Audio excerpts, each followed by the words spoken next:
उत्तराखंड की भूमि जिसे देवभूमि के नाम से जाना जाता है, यहाँ के कण कण में भगवान का वास माना जाता है। देवभूमि उत्तराखंड की इसी पावन धरती पर अनेक महान विभूतियों ने जन्म लिया, जो इस दुनिया को भक्ति और शांति के मार्ग पर ले गए। इन्हीं विभूतियों में से एक हैं पूज्य राधिका जी केदारखंडी, जो अपनी गौ कथा, राम कथाओं के द्वारा आज पूरे देश में भक्ति और शांति का पाठ पढ़ा रही हैं।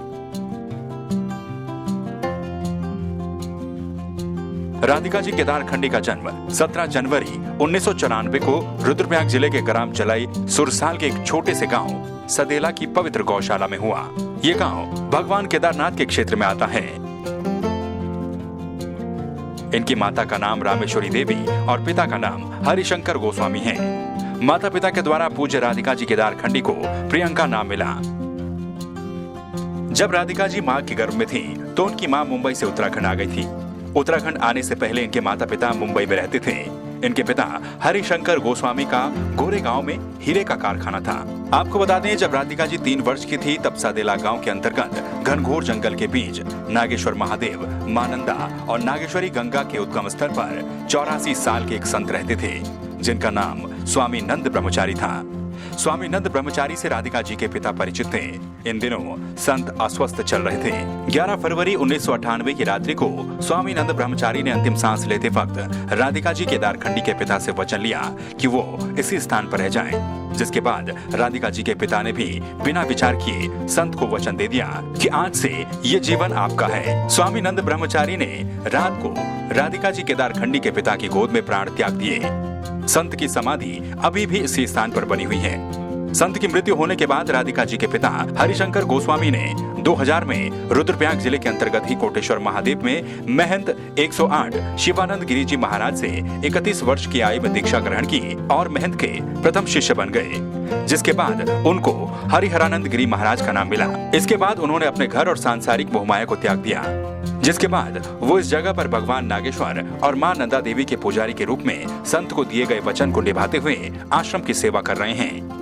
इस स्थान की खास बात यह है कि यहाँ पर वन के देवता, भूम्याग देवता और वन देवियों की पूजा भी की जाती है।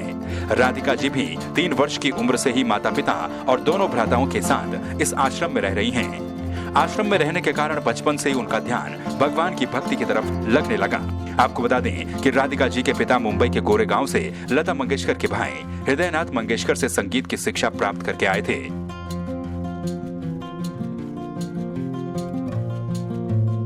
बचपन से ही परिवार में संगीत और भजन के माहौल के कारण राधिका जी और उनके दोनों भाइयों का रुझान संगीत की तरफ होने लगा।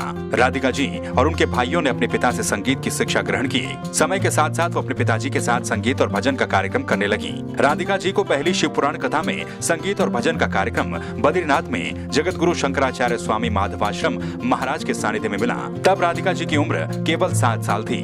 तब से लेकर अब तक वो अनेक जिलों में कोटेश्वर महादेव साउंड और नागेश्वरी भजन संध्या के नाम से प्रसिद्ध हैं। राधिका जी की शुरुआती शिक्षा 1998 में शिशु मंदिर कंडारा से हुई थी, जिसके बाद 2012 में राधिका जी ने 12वीं की शिक्षा राजकीय इंटर कॉलेज कंडारा से पूर्ण की और साल 2017 में पीजी कॉलेज अगस्त्यमुनि में संस्कृत से एमए की डिग्री प्राप्त की। शिक्षा के साथ साथ राधिका जी ने पिताजी की प्रेरणा से श्रीमद् भागवत, श्री रामचरितमानस आदि ग्रंथों का अध्ययन भी किया। इसी कारण राधिका जी शिक्षा एवं ग्रंथों के साथ साथ घर के संपूर्ण कार्यों में निपुण हैं। साल 2013 में राधिका जी को रुद्रप्रयाग में गोपाल गोलोक धाम में पूज्य गोपाल मणि महाराज जी के दर्शन का सौभाग्य प्राप्त हुआ। महाराज जी का आशीर्वाद मिला। गौ माता के प्रति श्रद्धा और प्रभु की कथाओं एवं गौ कथाओं के प्रति रुझान को देखते हुए महाराज जी ने आगे कथाओं को गाने के लिए मार्गदर्शन करवाया। आगे चलकर संतों के आशीर्वाद, प्रभु के आशीर्वाद और माता पिता के आशीर्वाद से, गौ माता की कृपा से राधिका जी ने पहला प्रवचन 16 वर्ष की उम्र में 1 दिवसीय गौ माता की महिमा पर किया। ग्राम सुरसाल से ही राधिका जी को गद्दी प्राप्त हुई। तभी से राधिका जी के पिता के द्वारा आपको पूज्य राधिका जी केदारखंडी नाम मिला।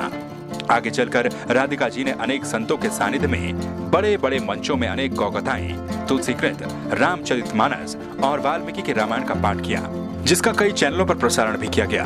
अभी तक राधिका जी कई गौ कथाएं और राम कथाएं कर चुकी हैं। राधिका जी की कथाएं, प्रवचन एवं भजन का प्रसारण सामुदायिक रेडियो 90.8 FM मंदाकिनी की आवाज, आध्यात्म टीवी चैनल, बाबा प्रोडक्शन यूट्यूब चैनल एवं स्वयं के धेनु वर्षा यूट्यूब चैनल पर भी किया जाता है। इसके साथ ही राधिका जी को मंदाकिनी की आवाज कल्याण सेवा समिति के द्वारा एवं नंदा देवी कौतिक आदि के द्वारा भी सम्मानित किया जा चुका है। कथाओं के साथ साथ राधिका जी ने गौ माता के गोबर और हिमालय की अलग अलग जड़ी बूटियों को मिलाकर धूप तैयार की है, जिसका नाम धेनु वर्षा रखा गया है। अभी राधिका जी गोबर से अन्य वस्तुएं बनाने के प्रयास में लगी हुई हैं। अभी कुछ शोध पूरा हो चुका है, जैसे गोबर से दिया, गोबर गणेश, गोबर से राखियां, गोबर से समिधा, लकड़ी, गोबर से माला, गोबर से मूर्ति आदि। धेनु वर्षा के नाम से ही राधिका जी का अब स्वयं का यूट्यूब चैनल भी है, जिसके माध्यम से लाइव कथाओं का प्रसारण किया जाता है। राधिका जी के सलाहकार नवीन जोशी हैं। राधिका जी का मुख्य उद्देश्य है कि देवभूमि उत्तराखंड की महिमा, धार्मिक स्थलों और संस्कृति के विषय में पूरे विश्व में प्रचार प्रसार किया जाए। संवाद 365 के लिए अमित गुसाई की रिपोर्ट।